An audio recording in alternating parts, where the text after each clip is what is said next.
రైతు జీవితం తల్లడిల్లిపోతా ఉన్న పరిస్థితి ఈరోజు రాష్ట్రంలో కనిపిస్తూ ఉంది. మేము తీసుకొచ్చిన ల్యాబును ఈరోజు నిర్వీర్యం చేస్తూ ఉన్న పరిస్థితుల మధ్య ఈరోజు రాష్ట్రం కనిపిస్తూ ఉంది. మా ప్రభుత్వ హయాంలో ధాన్యం కొనుగోలు కాక ఆర్బీకేల ద్వారానే దళారీ వ్యవస్థ తీసేసి ధాన్యం కొనుగోలులో ప్రతి రైతుకు కూడా కనీస మద్దతు ధర ఖచ్చితంగా రైతుకు అందుబాటులోకి తీసుకొచ్చే కార్యక్రమం మేము చేస్తూ ప్రతి రైతుకు కూడా ఎంఎస్పీ మాత్రమే కాకుండా జిఎల్టీ ఛార్జెస్ కింద అంటే gunny bags, logistics, gunny bags, labour, transport కింద ప్రతి రైతుకు ఎకరాకు 10,000 రూపాయలు అదనంగా మా ప్రభుత్వ హయాంలో, వైఎస్ఆర్సీపీ ప్రభుత్వ హయాంలో ప్రతి రైతుకు కూడా మేము ఇచ్చేవాళ్ళం.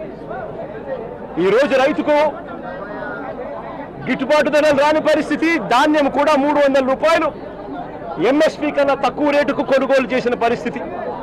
రైతు అమ్ముకున్న పరిస్థితి దళారీలకు.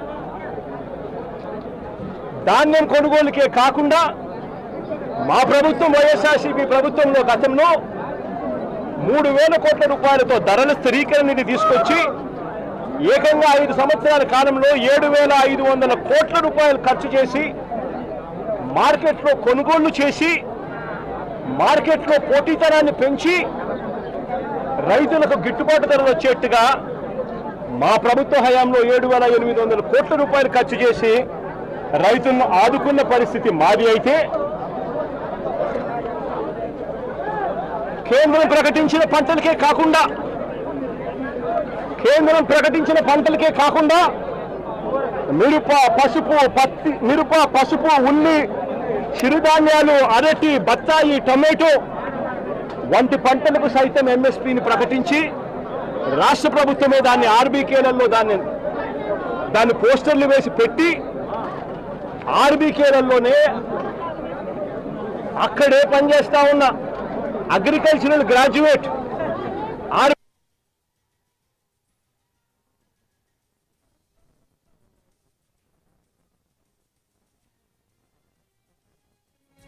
అక్కడే కూర్చోబెట్టి ఆ పంటలకు సంబంధించిన రేట్లు వెంటనే అప్డేట్ చేసేవాళ్ళు. ఏ పంటకైనా కూడా గిట్టుబాటు ధర రాని పరిస్థితి ఎక్కడైనా ఉంటే వెంటనే ప్రభుత్వం ఇన్వాల్వ్ అయ్యేది. జాయింట్ కలెక్టర్లు అందరూ కూడా మార్క్ఫెడ్కు వీళ్ళందరూ కూడా జాయింట్ ఎండీలుగా వీళ్ళందరినీ కూడా నమోదు చేశారు. వెంటనే మార్కెటింగ్ శాఖ ఇన్వాల్వ్ అయ్యి జాయింట్ కలెక్టర్ల ఆధ్వర్యంలో పంటలు కొనుగోలు చేసే పరిస్థితి. ఈరోజు అవన్నీ కూడా గాలికి ఎగిరిపోయిన పరిస్థితుల మధ్య ఈరోజు రాష్ట్రంలో వ్యవసాయం జరుగుతూ ఉంది. ఈరోజు ఈ పొగాకు పంటే తీసుకుంటే ఈ చంద్రబాబు నాయుడు గారి ప్రభుత్వం రాక మునుపు అంటే మా ప్రభుత్వం చివరి సంవత్సరంలో కూడా పొగాకు పంటకు సంబంధించి 2023-24 అంటే మా ప్రభుత్వ హయాంలో కేజీ 366 రూపాయలు అంటే గత సంవత్సరం కేజీ 366 రూపాయలు అంటే 36,000 రూపాయలకు KG tobacco, KG Virginia tobacco అమ్ముడుపోయింది. గత సంవత్సరం హైగ్రేడ్ 36,000 రూపాయలు క్వింటాల్కి అమ్ముడుపోతే లో గ్రేడ్ కూడా 24,000 రూపాయలకు తగ్గకుండా క్వింటాలకు గత సంవత్సరం అమ్ముడుపోయిన పరిస్థితుల మధ్య ఈరోజు పరిస్థితి ఏమిటి అని చెప్పి ఒక్కసారి మనమే వెళ్ళి చూసాం. ఈరోజు కాస్తో కూస్తో జగన్ వస్తున్నాడు కాబట్టి అని చెప్పి కాస్తో కూస్తో వీళ్ళంతా కూడా సిండికేట్ కింద ఫామ్ అయ్యి కాస్తో కూస్తో 100 రేట్లు పెంచే ప్రయత్నం చేశారు. జగన్ వస్తున్నాడు కదా, మళ్ళీ జగన్ ఎక్కడ మాట్లాడతాడో, మళ్ళీ అల్లరవుతుందేమో అని చెప్పి. కానీ పరిస్థితి చూస్తే ఒకసారి మామూలుగా మార్చిలో ప్రొక్యూర్మెంట్ స్టార్ట్ చేయాలి. మార్చి, ఏప్రిల్, మే, జూన్ ఈ 4 నెలల్లో మామూలుగా ప్రొక్యూర్మెంట్ కంప్లీట్ కావాలి. 220 మిలియన్ టన్నుల ప్రొక్యూర్మెంట్ చేయాల్సి ఉంటే కేవలం 40 మిలియన్ టన్నులు మాత్రమే ప్రొక్యూర్మెంట్ చేసిన పరిస్థితులు ఈరోజు రాష్ట్రంలో కనిపిస్తూ ఉన్నాయి.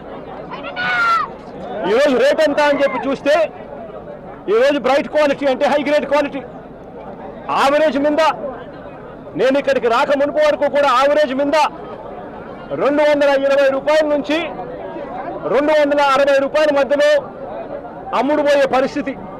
ఈరోజు నేను వచ్చినాను కాబట్టి 280 చేసినారు.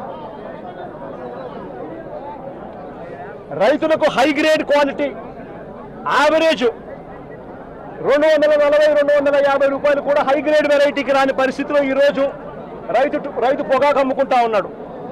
గత ఏడాది ఇదే హై గ్రేడ్ క్వాలిటీ బ్రైట్ క్వాలిటీకి 366 రూపాయలు కేజీ అమ్ముడుపోయింది. అంటే 36,600 రూపాయలు క్వింటాలు. ఈరోజు సగటున హై గ్రేడు 240-250కి పోతా ఉంది. ఇక లో గ్రేడ్ పరిస్థితి చూస్తే కొనే నాతుడు లేడు.